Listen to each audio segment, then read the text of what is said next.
Alors, j'ai commencé avec Laure Guillem du Conservatoire du Littoral, déléguée adjointe de Rivage Aquitaine, qui couvre la Gironde. Gironde, Landes et Pyrénées-Atlantiques, c'est l'ancienne région. Alors, de quoi vous allez nous parler? D'un sanatorium, voilà. Un projet de quoi? De conserver les traces avant que ce haut lieu emblématique d'Aquitaine ne disparaisse parce qu'il va être détruit. Voilà, c'est ça. Alors, contrairement aux exemples précédents, on est sur une démarche un peu différente où le Conservatoire du Littoral, en 2021, a acheté un ancien sanatorium qui était abandonné depuis 2007 pour le démolir. Voilà, plutôt que de le réhabiliter. Juste en quelques mots, l'histoire de ce sanatorium, c'est quoi? Il a été créé en début du siècle? Alors, il a été créé par une famille de médecins qui connaissaient les avantages de la vie en plein air, le soleil, l'air marin pour soigner les enfants en particulier malades. Et cette famille a décidé de créer un sanatorium à Berck-sur-Mer et son frère jumeau à La Benne. En même temps que la création du sanatorium, il a inventé en fait une station balnéaire. Alors à l'époque, c'était pas une station balnéaire, c'était un centre de soins avec une chapelle, des logements pour le personnel et tout un lotissement. Ils inventaient en fait l'urbanisme de ce village littoral, alors que le centre-ville est un peu en rétro-littoral, comme c'est souvent le cas sur la côte landaise et girondine. Donc voilà, c'était une volonté d'être au plus près de l'océan. Mais au départ, c'était une sorte d'hôpital. C'était un hôpital, un sanatorium. Un hôpital, mais c'était un peu plus qu'un hôpital, puisque c'était devenu un site touristique assez couru et très fréquenté. Alors touristique, peut-être oui, en fait les familles rendaient visite à leurs malades, voilà, ça avait créé une dynamique. Heureusement, on avait la voie ferrée qui était pas bien loin, donc c'était, je pense que c'est pour ça aussi qu'ils avaient choisi le lieu. Donc il y avait une dynamique avant même une dynamique touristique entre guillemets avant même 1936. Donc voilà, le bâtiment était créé, construit au bord de l'océan. Il a été agrandi, modifié à de nombreuses reprises. Il a été aussi transformé et du coup, il avait une valeur architecturale qu'il a perdue par ces modifications-là. Et pendant ce temps-là, l'océan s'est approché. Voilà, et donc le bâtiment, c'est quoi? Il s'est érodé Alors oui, en quelque sorte, oui. Il est devenu dangereux. Il est devenu dangereux. Il s'est abîmé parce que les ferrailles ont. Alors on m'a expliqué qu'en 1930, le béton armé venait d'être plus ou moins inventé. Et les mélanges, etc., n'étaient pas maîtrisés à 100%. Et du coup, les ferrailles ont capté le sel qui était à l'extérieur du béton. Elles ont rouillé, elles ont fait exploser. Donc il y avait toute une partie des bâtiments qui étaient très dégradés. Donc j'imagine qu'il y a eu un projet de sécurisation du site pour éviter qu'il soit fréquenté. Derrière, une décision de quoi? De le démolir? Alors pendant longtemps, l'ancien propriétaire a espéré le revendre à un promoteur immobilier et non, en fait, c'était pas possible. En plus, il était plein d'amiante. Donc tous les promoteurs immobiliers qui sont passés dans le coin et qui ont visité le bâtiment se sont rendus compte que l'investissement ne valait pas la chandelle.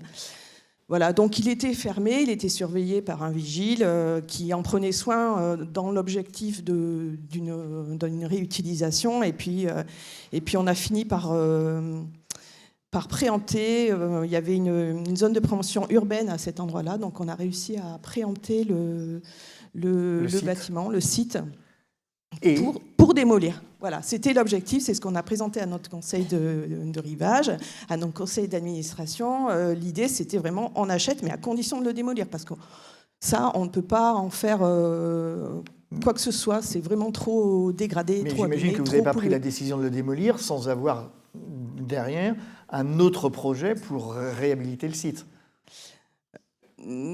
Si, on avait. En fait, non, nous, c'était très clair, c'était démolir. On pouvait pas. Enfin, il était vraiment. Alors, c'est très difficile à imaginer. Et effectivement, la population locale nous disait mais pourquoi vous réutilisez pas, hein?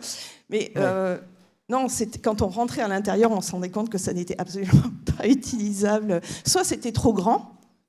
Soit parce qu'on aurait pu en faire, garder un bout pour faire un hôtel, mais pourquoi faire un hôtel à cet endroit-là ou un hôpital, ça n'avait pas de sens sur un terrain du conservatoire.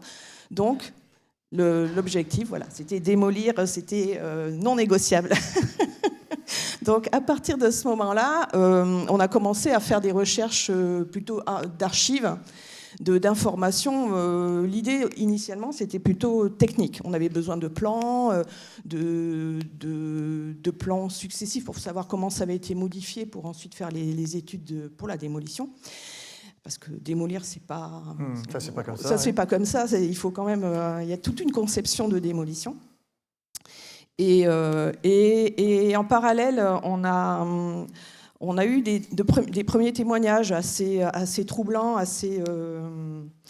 des histoires personnelles de personnes qui sont venues nous les raconter. Et ça nous a un peu titillé, on va dire. Et donc vous avez fait un travail de collecte, de témoignages à travers des cartes postales, ce genre de... Alors on avait une étude d'archives, enfin de recherche d'archives, études historiques, récupérer des cartes postales, et puis on a lancé une mission de collecte de mémoire où on a recruté une vacataire qui a fait, dont c'était la mission. Elle était basée à la mairie et elle organisait des permanences où les gens pouvaient venir raconter leurs histoires, où il y avait une adresse mail dédiée où d'autres pouvaient envoyer leurs mails et raconter.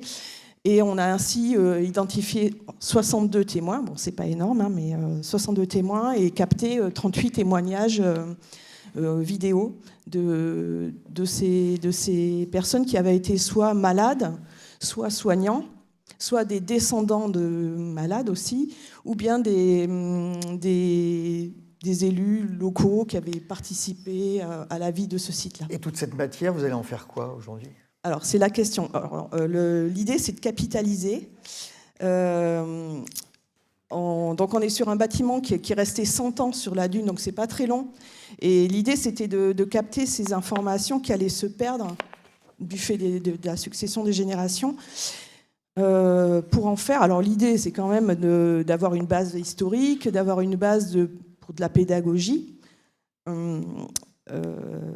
Sauf que voilà, on est à l'amont d'un projet comme celui de Poly, c'est-à-dire qu'on a capté l'information. Vous avez capté la matière surtout. On a toute la matière, on va la ranger, l'archiver, certainement l'envoyer aux archives départementales des Landes. Et l'exposer. Quand même. Alors là, on n'est pas prêt.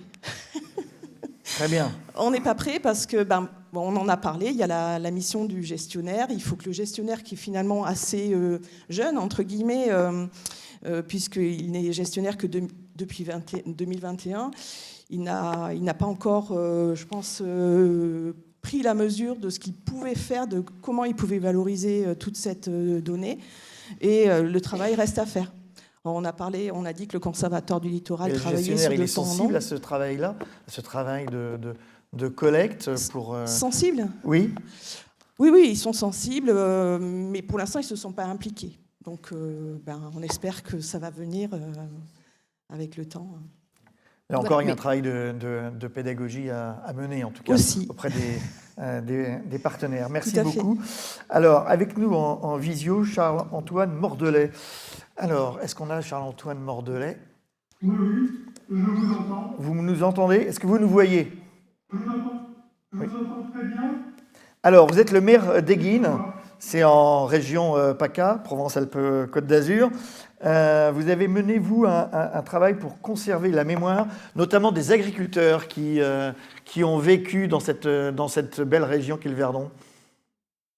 Oui, alors, Ce qui s'est passé, c'est que notre région, notre territoire a subi un très grand chamboulement au début des années 70, avec l'acquisition par l'armée de 36 000 hectares sur le plan de Cangeouer, qui est devenu le camp de Cangeouer, et parallèlement la création du lac de Sainte-Croix, qui a noyé toute la vallée maraîchère de notre territoire. C'était dans les années combien, ça, dans les années 70 ?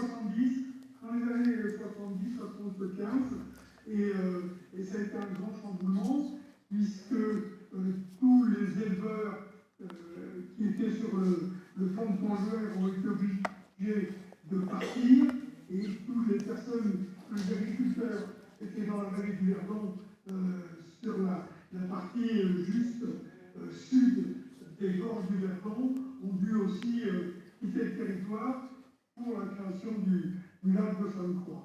Alors, il y a un grand chamboulement avec ces deux structures qui se sont installées et une nouvelle dynamique qui se mettait en route, puisque d'une économie agrico-pastorale, on est passé à une économie touristique, où ça a mis un petit peu de temps à se mettre en place, en ayant toujours, on a en mémoire, l'idée que nous voulions garder la mémoire de ce qu'a été ce territoire de notre commune. Alors concrètement, qu'est-ce que vous avez mené comme chantier pour réhabiliter la mémoire de cette histoire agrico-pastorale? Alors, si vous voulez, ce qui était important pour nous, il y avait sur les 36 000 hectares du camp de Cangeouer un certain nombre de fermes qui ont été, pour la plupart, détruites par les autorités militaires, et 2 ou 3 qui ont été conservées, mais qui ne sont pas accessibles, puisque le terrain est interdit. Et il est resté une ferme qui était légèrement à l'écart du terrain militaire, qui s'appelait la ferme des Cavaliers, et qui était occupée par un éleveur. Et lorsque cet éleveur a disparu, c'est sur la photo que l'on a ici à droite, lorsque cet éleveur a disparu, j'ai souhaité me rapprocher du conservatoire du littoral pour trouver une nouvelle destination à cette ferme qui était un petit hameau, qui était dans un état difficile, mais qui était encore sauvable. Donc j'ai contacté le conservatoire du littoral en leur disant voilà, on a là le type même des fonds qui existaient sur le camp de Cangeouer, et ça serait peut-être intéressant de la sauvegarder. La commune est une petite commune par le nombre d'habitants, puisqu'on est une commune un peu spécifique, 300 habitants à l'année et 5000 pendant l'été à cause ou grâce au tourisme. Donc le conservatoire du littoral a tout de suite compris l'intérêt qu'il y avait à rénover cette ferme, et c'est ce qu'ils ont fait depuis 5 ou 6 ans. Et alors aujourd'hui, oui. Pardon. Non, je disais aujourd'hui. Cette ferme a été complètement rénovée, très bien, remarquablement bien rénovée, et elle abrite un gîte d'étape qui est tenu par un jeune couple et qui fonctionne très bien. Comment vous avez travaillé, vous, commune, avec le conservatoire du littoral? Et qui est-ce qui portait le projet? Alors, la volonté de rénover ce bâtiment, cette structure, c'était la commune. Les travaux ont été faits et dirigés par le conservatoire du littoral, qui a bénéficié, et c'est une grande chance, du plan de relance Covid, pour pouvoir mettre en avant toute la spécificité du lieu et employer des matériaux nobles pour rétablir une ferme telle qu'elle était il y a encore 100 ans. Et aujourd'hui, aujourd'hui, on peut la visiter, j'imagine, cette... Alors aujourd'hui, bien sûr, on peut la visiter. Le gîte d'étape fonctionne tout au long de l'année. Donc, il est fermé 2 mois pendant la période hivernale, mais aujourd'hui, il est ouvert et ça fonctionne très bien. Et pour nous, c'était une grande chance, puisque notre commune, qui fait 12 500 hectares, donc qui est une grande commune en superficie, a été amputée tant par l'armée que par le lac de Sainte-Croix, de ses 2 tiers. Et aujourd'hui, la commune ne gère que 4 000 hectares sur les 12 500. Donc pour nous, il était important de garder la mémoire, et à tel point du reste qu'à un certain moment, les autorités militaires ont souhaité que leur terrain ne soit plus communal.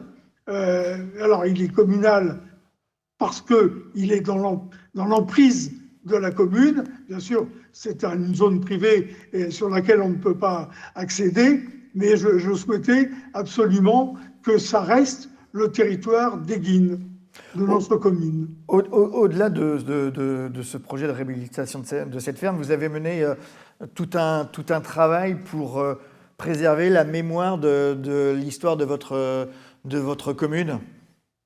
Absolument, puisque du jour au lendemain, si je puis dire, en quelques mois, la physionomie de la commune a complètement changé. On ne pouvait pas imaginer tirer un trait sur tout ce qui s'était passé avant. C'est une commune très ancienne, hein, qui a plus de 1000 ans d'existence.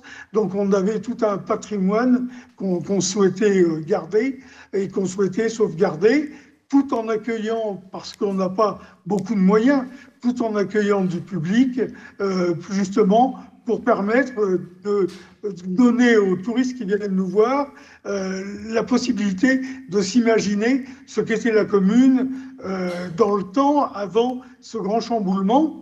Et on a aussi, justement, on avait une spécificité sur la commune qui était la création des boules de pétanque en buis tourné et clouté. On a recréé un musée, bien sûr, sur cette période d'histoire qui s'est étendue sur environ 4 siècles. Et nous avons aussi mis en place une école de tournage sur bois qui est aujourd'hui l'école la plus réputée en Europe. Une dernière question. Réhabiliter, on le disait tout à l'heure, c'est faire des choix. Et faire des choix, c'est conserver certaines choses et ne pas conserver d'autres. Est-ce que ça a été difficile pour vous ? C'est difficile dans la mesure où on a beaucoup de volonté, mais on a peu de moyens. Donc, ouais. On essaye de s'adresser à tous nos partenaires habituels, État, département, région, Europe quelquefois. Mais c'était aussi l'intérêt de travailler avec le Conservatoire du Littoral pour garder la mémoire de ce qui a été la commune pendant les 1000 ans qui ont précédé ce grand chamboulement. Comment est-ce que vous avez été accompagné par le Conservatoire du Littoral ? Alors, on a eu la chance d'avoir 2 personnes.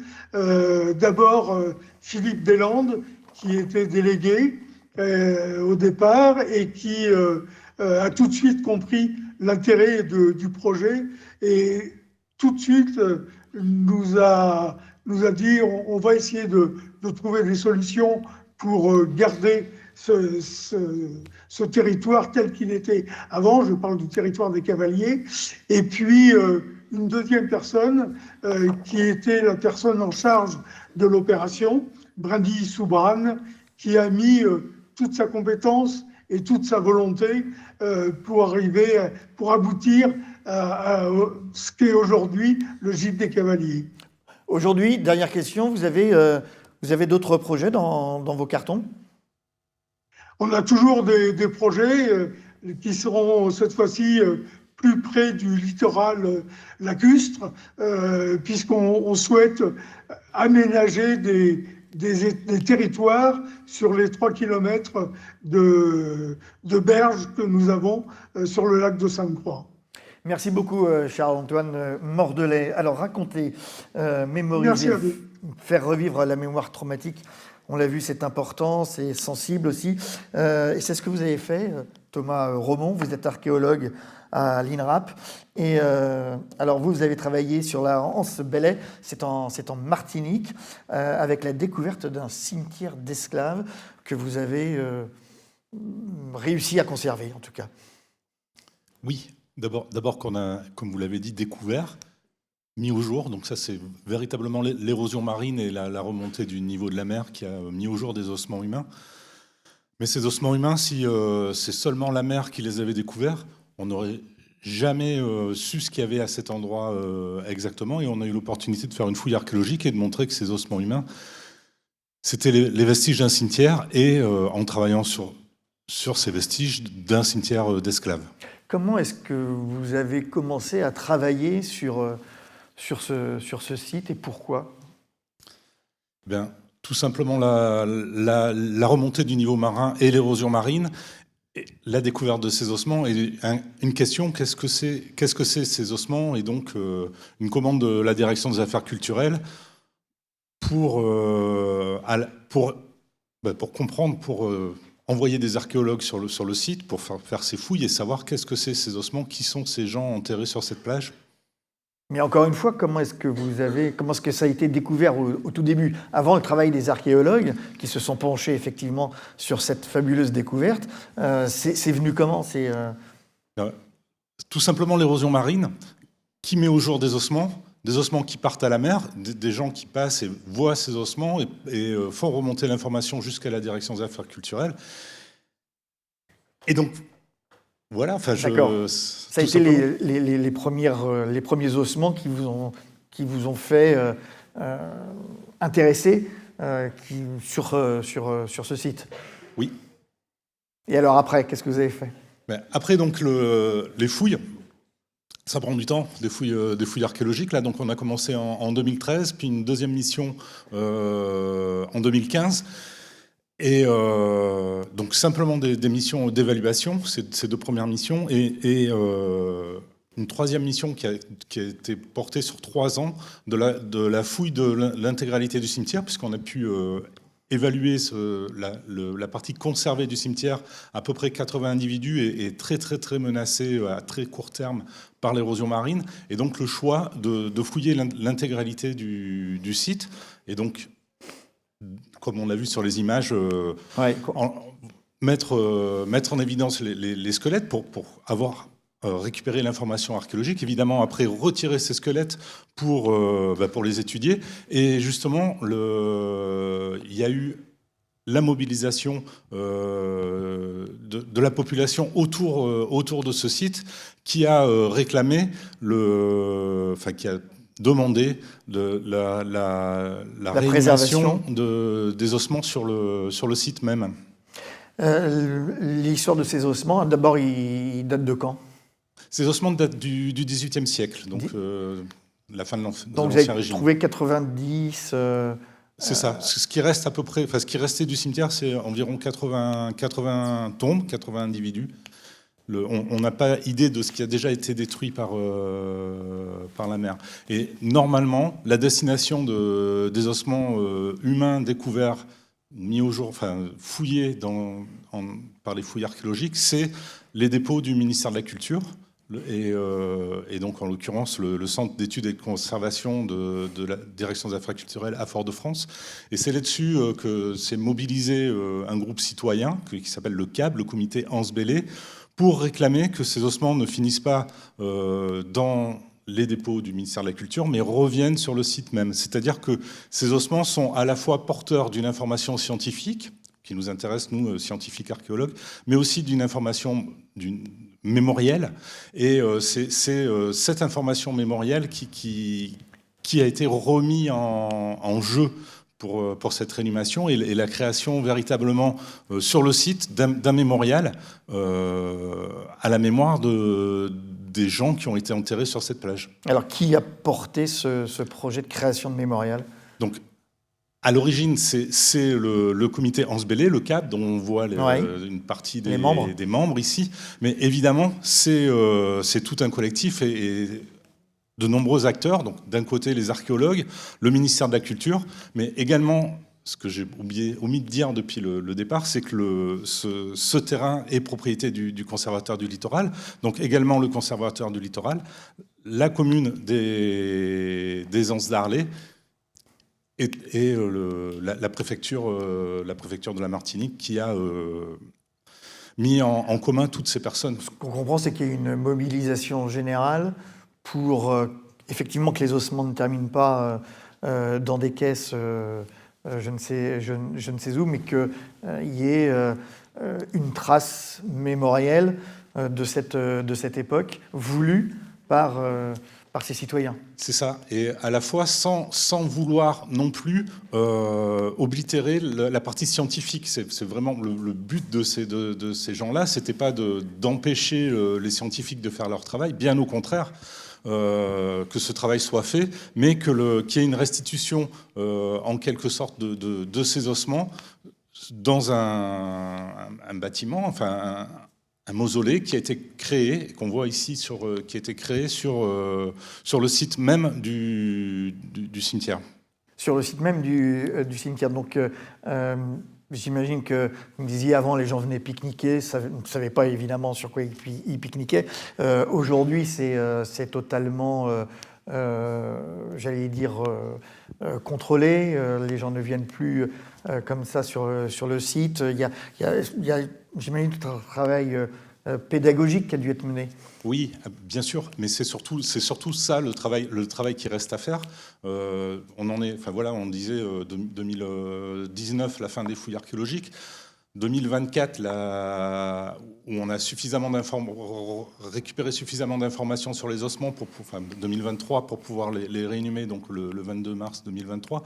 Et aujourd'hui, évidemment, il y a un aménagement de ce site, des explications, mais tout ce travail de médiation, de signalétique, etc., il reste à faire, et c'est le projet qui est en cours aujourd'hui. Aujourd'hui, il y a quand même des personnes, des citoyens qui viennent quand même voir ce mémorial. Oui, bien sûr. Alors, il n'est pas au milieu de rien, et l'espace, bien sûr, n'est pas interdit, n'est pas fermé.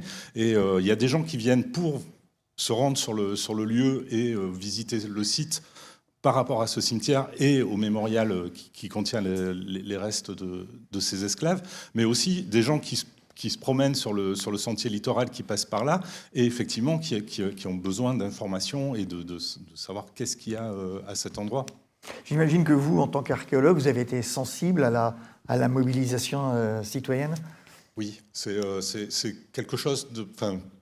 Et surtout quand on travaille sur ces époques très très récentes, de pouvoir aller au-delà de faire les analyses sur les ossements, mais que ces analyses, elles servent véritablement, elles soient reversées à la population, et à une population qui est demandeuse. Justement, le thème, c'est la mémoire, et il faut bien comprendre que finalement, en Martinique, on connaît deux cimetières d'esclaves, et c'est 2 cimetières uniquement qui ont été fouillés à la Martinique, sur certainement des centaines de cimetières qui sont à la Martinique, et qui sont aujourd'hui complètement invisibilisés, et une mémoire aussi, une histoire qui est redécouverte grâce aux fouilles archéologiques, grâce aux travaux des historiens, et surtout qui est remobilisée aujourd'hui pour reconstruire justement cette mémoire entre la population, les populations aujourd'hui, ou la population martiniquaise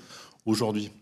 La population martiniquaise qui est évidemment très, très sensible à son histoire. Est-ce que ça a rendu ce programme de construction d'un mausolée, etc., de conservation d'ossements, est-ce que ça a rendu le travail plus difficile ? Au contraire. Alors bien sûr, il a fallu, on en a parlé, c'est de la communication, c'est bien sûr, mais en échangeant, et quand je dis au contraire, c'est vraiment cette mobilisation citoyenne qui a permis à la fois de mettre en commun les différents acteurs dont j'ai parlé pour cette construction, mais aussi d'obtenir des moyens qu'on n'aurait jamais eu sans cette mobilisation citoyenne. On peut imaginer qu'il y a d'autres cimetières existants comme ça, et dire, est-ce que c'est une découverte exceptionnelle ? Alors, il ne faut pas l'imaginer, il y a d'autres cimetières, et il y a des cimetières sur la plupart des plages de la Martinique. Et pour se rendre à Lens-Bélé, il faut passer par Lens-Mathurin. Il y a aussi un cimetière sur Lens-Mathurin. On part de Lens-Salane, il y a un cimetière sur Lens-Salane, mais c'est des cimetières qui sont pas connus, qui sont totalement invisibilisés aujourd'hui. La suite de votre question, excusez-moi.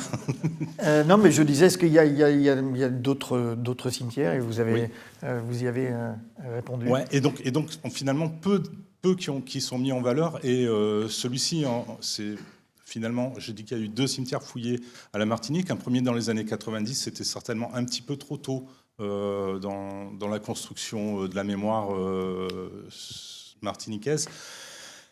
Il y a eu cette fouille, ça s'appelle Font-Saint-Jacques, c'est à Sainte-Marie, au nord de la Martinique, qui est une fouille véritablement préventive par rapport au passage d'une route, mais c'est resté dans l'état dans les années 90 que Lens-Bélé, finalement, l'a découverte dans les années 2010, où les mentalités avaient cheminé un petit peu et où on s'est beaucoup plus intéressé.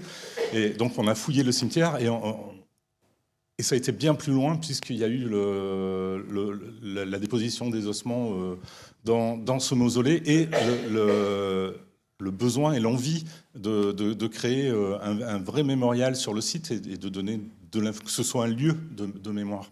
Est-ce que la force et l'intelligence de ce projet, ça a été justement de faire travailler le collectif? Ça, c'est très important. Vous me disiez, c'est le ministère de la Culture qui avait mis en place un comité de pilotage? Oui, alors en réalité, c'est la préfecture. C'est la préfecture qui a été... le comité Anse-Bélé a mobilisé le maire des Anses d'Arlay par rapport à leurs revendications, qui a interrogé le préfet, et c'est le préfet qui a demandé à ce qu'il y ait restitution des ossements. Donc c'est quelque chose qui est totalement dérogatoire, aussi complètement dérogatoire de construire des choses sur le territoire du Conservatoire du Littoral. Et effectivement, c'est la direction des affaires culturelles qui a proposé la mise en place d'un comité de pilotage pour cette restitution, et qui a été chapeauté par le sous-préfet du Marin, et qui a permis effectivement de mettre les différents acteurs en contact pour réussir cette réanimation. Et en tout cas, ce que l'on observe également, c'est que la communication, l'aspect pédagogique de compréhension derrière, donc d'acceptabilité, elle est éminemment importante. Elle est fondamentale, oui. Et elle permet de conserver une mémoire qui risquait de totalement disparaître si vous n'aviez pas fait cette découverte. Oui, et plus que disparaître, en fait, on ne l'aurait même pas enregistré, et ça serait parti à la mer, tout simplement. Et... En tout cas, ce qu'on voit, c'est que ce n'est pas un travail uniquement d'historien et d'archéologue, c'est aussi un travail pour faire revivre la mémoire et permettre aux descendants de se souvenir. Oui, et un travail vraiment en commun tous, et en particulier avec le Conservatoire du Littoral. Alors, là, on était dans le matériel, on va parler d'immatériel, avec l'une des missions également de nos territoires, de nos collectivités, du Conservatoire du Littoral, c'est de transmettre l'immatériel. Et on va en parler avec vous, Catherine Guillemant. Vous êtes chargée de projet UNESCO pour les plages du débarquement. Alors, on n'est pas totalement dans l'immatériel parce que les plages existent en tant que telles. Il y a encore des blocos, etc., etc. Mais il y a aussi toute une part d'immatériel, finalement. Sur quoi est-ce que vous travaillez, vous, à la direction de la culture et du patrimoine de la région Normandie, pour justement que ces plages ne tombent pas dans l'oubli?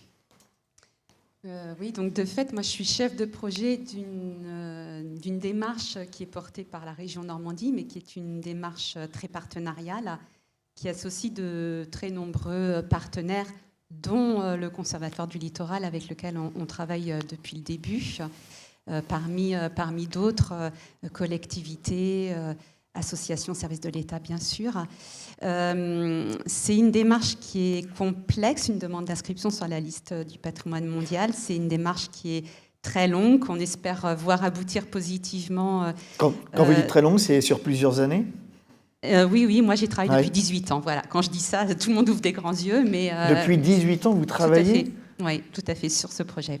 Sur ce projet d'inscription des plages du débarquement au patrimoine mondial de l'UNESCO. Voilà, et on espère voir la démarche aboutir, on espère positivement. Vous avez de la patience en tout cas.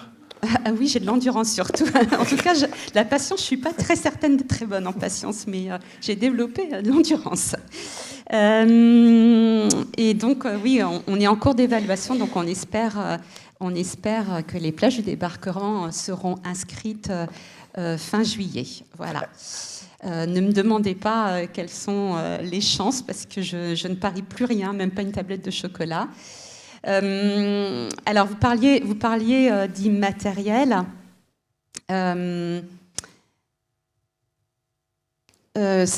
fait, cette demande d'inscription, on ne prétend pas du tout. Il y a une convention qui existe sous l'égide de l'UNESCO qui concerne le patrimoine immatériel.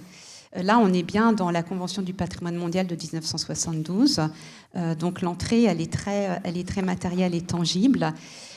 Pour autant, s'agissant des plages du débarquement, c'est un site qui est lié à un événement historique, le débarquement de Normandie, 6 juin 1944 sur les côtes normandes. Et donc c'est un site qui est lié à un événement, enfin c'est un peu tout le propos, qui a une signification universelle exceptionnelle. Et c'est sous cet angle-là, en fait, qu'on argumente la demande d'inscription au patrimoine mondial. Donc, en fait, tout l'enjeu, c'est de faire dialoguer l'histoire et la mémoire. C'est bien plus qu'un site historique, c'est un site de mémoire. C'est de faire dialoguer effectivement le passé, le présent et l'avenir, on pourra y revenir, et de faire dialoguer également tout ce qui est de l'ordre du matériel, les traces, les vestiges, les éléments mémoriels. On en voit quelques-uns sur la mosaïque de photos qui est à l'écran. Les éléments mémoriels qui ont été installés a posteriori, qui portent en eux-mêmes un message. Et donc faire dialoguer en fait ce tangible, ce matériel, avec quelque chose qui est plutôt de l'ordre de l'immatériel, des valeurs, effectivement, une signification. Est-ce que la difficulté, ce n'est pas de conserver la mémoire, mais en même temps la mémoire elle évolue, enfin au fil des années. Donc ça c'est un enjeu qui est important. Les populations changent. Parfois, les souvenirs peuvent s'estomper. Donc, c'est là toute la difficulté de ce projet. Oui, alors, et tout l'intérêt, je dirais, aussi de ce projet. De fait, si on regarde en fait, les sites ont déjà aussi par eux-mêmes beaucoup évolué. Et j'allais dire, heureusement, on n'est plus du tout sur un site de guerre. Et l'enjeu n'est pas du tout de faire reconnaître sur la liste du patrimoine mondial un champ de bataille. Et j'allais dire heureusement que ça a évolué, parce qu'en 1944, ou juste après la bataille de Normandie, donc on est arrivé sur la fin août 1944, ces sites-là n'étaient pas vivables. Donc heureusement, la vie a repris le dessus, et on est toujours sur des sites qui sont vivants. Et par définition, oui, la mémoire est vivante. Des valeurs comme celle de la réconciliation qu'on voit particulièrement sur certaines des photos qui sont à l'écran. On voit l'accolade entre Chirac, président de la France, et Schröder, président de la République fédérale d'Allemagne en 2004. Mais on voit également deux vétérans, un vétéran français, donc allié, et un vétéran allemand sur l'image qui est en bas à gauche. Donc ça, c'était les commémorations, l'anniversaire du 70e anniversaire en 2014. Cette valeur réconciliation, oui, par définition, elle n'était pas encore complètement perceptible en 1944. C'est une valeur qui est apparue progressivement, qui est encore toujours à construire et à consolider. Donc oui, effectivement, il y a quelque chose qui est de l'ordre qui continue d'évoluer, qui se transforme. Il y a des choses qui se sont effacées peut-être, qui n'ont pas complètement disparu, je pense, mais qui sont de l'ordre de l'évolution.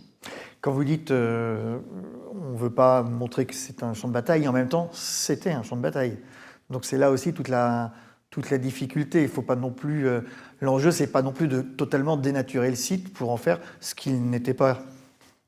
Nous sommes d'accord, et c'est vrai qu'un certain nombre de traces ou de vestiges matériels font directement écho à ce qui s'est passé, donc à la bataille, à l'affrontement qui a eu lieu en 1944.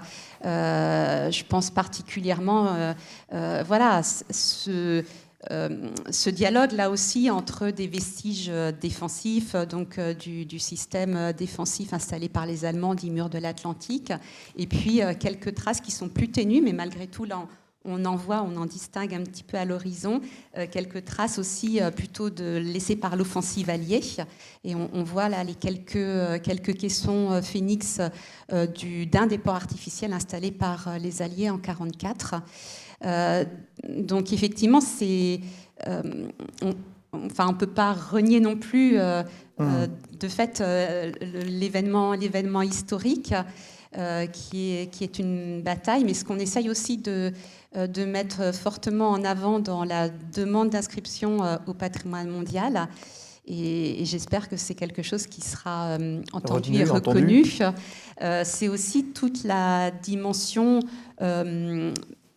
politique, en fait, les fondements politiques de cet événement, qui est certes une bataille, au milieu une bataille parmi d'autres, malheureusement, au milieu de cette Seconde Guerre mondiale qui a été un carnage, en tout cas, pour le XXe siècle. Finalement, est-ce que l'objectif, c'est pas de porter cette idée d'universalité à travers ces plages? Oui, tout à fait, oui. Et en fait, le fondement politique de ce débarquement qui était espéré, attendu et préparé depuis plusieurs années, c'était bien de reconstruire un monde après-guerre sur les bases de la paix, de la liberté, les valeurs en fait vraiment qui ont été mises en avant, qui sont toujours en fait les valeurs clés qui sous-tendent le message qui est encore aujourd'hui porté, particulièrement au moment des commémorations. Et ces valeurs politiques qui ont construit le système onusien en 1945, qui ont construit le monde aussi dans lequel on vit encore depuis 80 ans, et qui sont peut-être des valeurs pour aujourd'hui et pour demain surtout.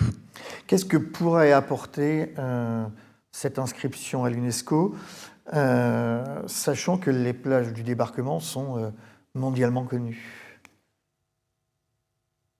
Alors effectivement, on a déjà de très nombreux visiteurs qui viennent sur les plages depuis 80 ans, et on s'inscrit vraiment aussi dans la continuité de tout ce qui a été fait sur ce territoire depuis 80 ans.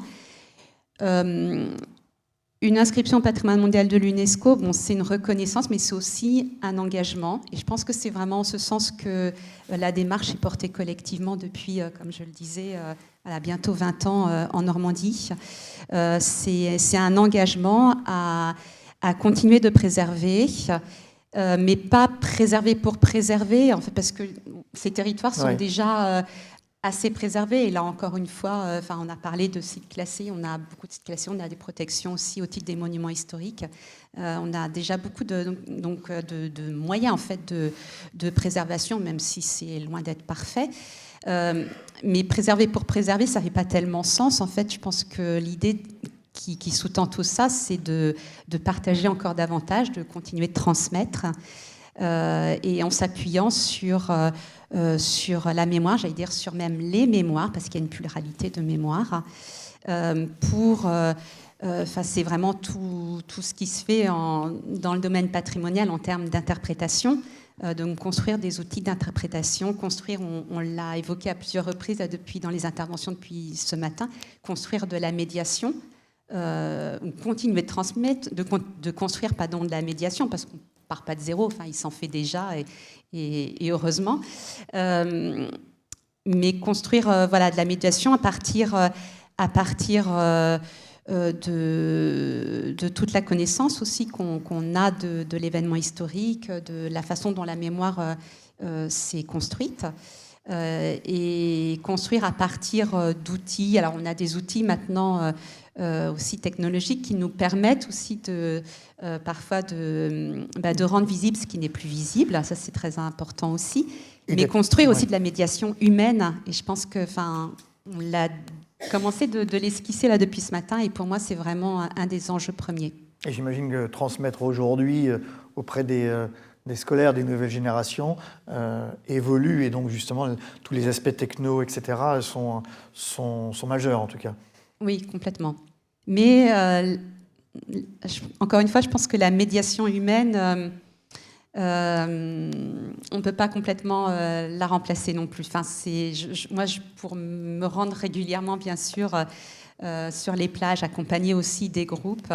Je ne suis pas moi-même ni guide ni médiatrice, mais j'observe en fait tout ce qui peut passer par la médiation humaine. Et je pense que c'est encore un des enjeux, enfin en tout cas, moi, quelque chose qui me tient vraiment à cœur, parce qu'une inscription patrimoine mondial de l'UNESCO, c'est l'aboutissement d'une partie en amont, mais c'est aussi ouvrir une nouvelle page, et il y a encore beaucoup à faire. Et je pense qu'un des enjeux dans les années à venir sera de continuer à former des médiateurs, et particulièrement autour des valeurs qui sont celles portées par le territoire. Merci beaucoup. On a quelques minutes pour vous donner la parole. Merci, on peut vous applaudir. Alors, qui veut prendre la parole? Oui. Là-bas. Ah.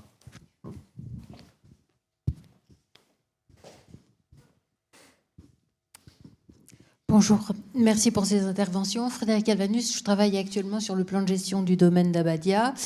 Alors moi, c'est pas tellement une question, c'est une remarque qui me vient à la suite des différentes interventions et de la question autour de laquelle tourne la mémoire, c'est-à-dire les choix. Donc revenir 2 minutes sur la différence entre mémoire et histoire, qui est importante. Enfin, je pense que les archéologues qui sont des révélateurs d'histoire sont très importants pour nous rappeler ça. Enfin, le cas du cimetière évoque bien cette question de différence entre la mémoire et l'histoire. La mémoire, c'est un peu une perception collective de l'histoire, avec en plus une dimension émotionnelle très forte. Et vivante. Et vivante, d'où, enfin voilà, ça faisait partie des choses que je voulais souligner dans les interventions, l'importance de la médiation, mais surtout une inquiétude que j'ai pour travailler dans les collectivités depuis quelques années, c'est qu'avec les restrictions budgétaires très très fortes de ces dernières années, les collectivités sont là aussi amenées à faire des choix, et les choix vont plus vers l'opérationnel que vers des choix de connaissances. Le fait de sédimenter cette connaissance sans savoir ce qu'on va en faire, je trouve ça très beau comme geste et essentiel en fait. Et je pense qu'effectivement, que ce soit pour la connaissance qu'on a ou qu'on n'a pas, qu'on ne soupçonne pas, et puis ensuite ce qu'on en fait des choix et des choix collectifs, donc la concertation, un vrai travail de mémoire qui est un premier travail autour de la matière connue, et ensuite l'interprétation sans trahison, c'est vraiment quelque chose sur lequel il faudra continuer à faire des efforts financiers et humains. Ça me semble essentiel et ça me semble très menacé. Le thème de cette année sur les Journées européennes du patrimoine, c'est patrimoine en danger. Je pense que la question de la mémoire en soi est vraiment un patrimoine en danger. Et juste pour finir là-dessus, une deuxième réflexion que je me faisais, mais avec la question derrière toujours du risque de la trahison, c'est la place des artistes, toutes disciplines confondues, dans ce travail de la mémoire. Et là, je pense qu'il y a des portes à ouvrir un peu plus aux artistes pour valoriser... Quand vous parlez de trahison, qu'est-ce que vous entendez par là? En fait, l'artiste a sa liberté d'interprétation de la mémoire, avec toujours le risque de prendre une place plus importante par rapport à un collectif. Ouais. Voilà, donc je pense que c'est très vertueux de le faire, et il y a toujours un petit risque de trahir la matière et la mémoire collective derrière. Voilà les réflexions que je me faisais. Elles sont surtout, teintées d'une grosse inquiétude quand même sur les budgets collectifs qu'on peut mettre sur la connaissance et ce qu'on en fait derrière et l'interprétation. Est-ce que vous voulez réagir par rapport à cette remarque? Est-ce que les aspects budgétaires, évidemment, comptent? Vous allez me dire non, pas du tout. Ça va bien. Sur l'aspect budgétaire, je voulais signaler quand même qu'effectivement, on a, nous, sur le projet de l'Institut Éluard-Marin, capitalisé et mis dans... on a fait une banque de données, d'informations que j'espère on pourra utiliser plus tard, ou que quelqu'un pourra utiliser plus tard. Mais ça, on l'a fait parce qu'on était sur un gros projet à 4 millions et que du coup, on pouvait consacrer une part de ce budget-là à une mission avec une vacataire pour aller faire de la collecte. Cette captation, on pourrait le faire sur tous nos sites, parce que chaque fois que le Conservatoire du littoral achète un espace naturel, il hérite d'une mémoire, et ce serait génial si on pouvait aller capter la mémoire. Alors parfois ça se fait de façon spontanée ou au cours du temps, mais cette masse-là d'informations et cette pépite, on ne l'a pas encore exploitée. J'ai une question justement pour une question qui est peut-être totalement infondée. On parle beaucoup de soutien citoyen, notamment pour la Hanse Belley. Est-ce qu'on pourrait imaginer que face à ces difficultés budgétaires d'ordre public, il puisse y avoir un soutien financier privé de la part de la population et des citoyens? Ou est-ce que c'est juridiquement trop compliqué? Oui, non, personne ne veut répondre. Thomas? Bien sûr, et ça existe déjà, par exemple avec la Fondation Patrimoine. Ouais. Mais voilà, et surtout, je pense surtout que ça permet que ce soutien citoyen, il permet aussi aux décideurs où il impose des choix aussi aux décideurs. Et il est fondamental dans nos disciplines ou dans les projets qu'on porte. Allez. Bonjour, oui, bonjour. Claire Stemmer, je suis conservatrice du patrimoine à la région Nouvelle-Aquitaine. Je vais intervenir aussi cet après-midi, mais je pense que c'est le bon moment aussi là pour parler quand même de la politique publique de conservation du patrimoine, puisqu'effectivement on peut avoir des craintes, bien sûr, sur la conservation du patrimoine, mais il y a beaucoup aussi d'acteurs qui travaillent sur cette préservation. Beaucoup de métiers. On est ici dans un site de conservation du patrimoine, des archives, mais les collègues des musées, les collègues des monuments historiques, les collègues archéologues, ou encore donc la mission d'inventaire que je vous présenterai cet après-midi, jouent ce rôle-là. Et on joue ce rôle-là aussi de partenaire, bien sûr, notamment dans le cas de l'Institut Éluard-Marin de la Benne, puisque Laure ne l'a pas dit, mais je vais donc le dire. La région Nouvelle-Aquitaine et son service de l'inventaire et du patrimoine ont collaboré avec le Conservatoire sur ce site qui est emblématique, qui dit quelque chose en fait de l'évolution de nos sociétés et notamment du changement climatique, qui effectivement rajoute une couche d'histoire par rapport à une situation actuelle de recul du trait de côte. Donc il s'agissait effectivement pour le Conservatoire du littoral de démolir, de déconstruire pour renaturer la dune, mais comment conserver la mémoire de ce site, comment raconter, mettre en récit l'histoire de ce sanatorium. Et elle l'a expliqué, il y a tout un patrimoine matériel et immatériel lié à ce site. Et donc là, tout le travail du service de l'inventaire, c'est d'accompagner les partenaires, les collectivités, pour pouvoir conserver cette mémoire. Donc je vous invite à voir la vidéo, notamment, qui est déjà une forme de restitution et de valorisation sur ce site. Et je développerai un peu plus cet après-midi. Ça, c'est un beau teasing, hein. Ça, vous savez vendre votre cuisine.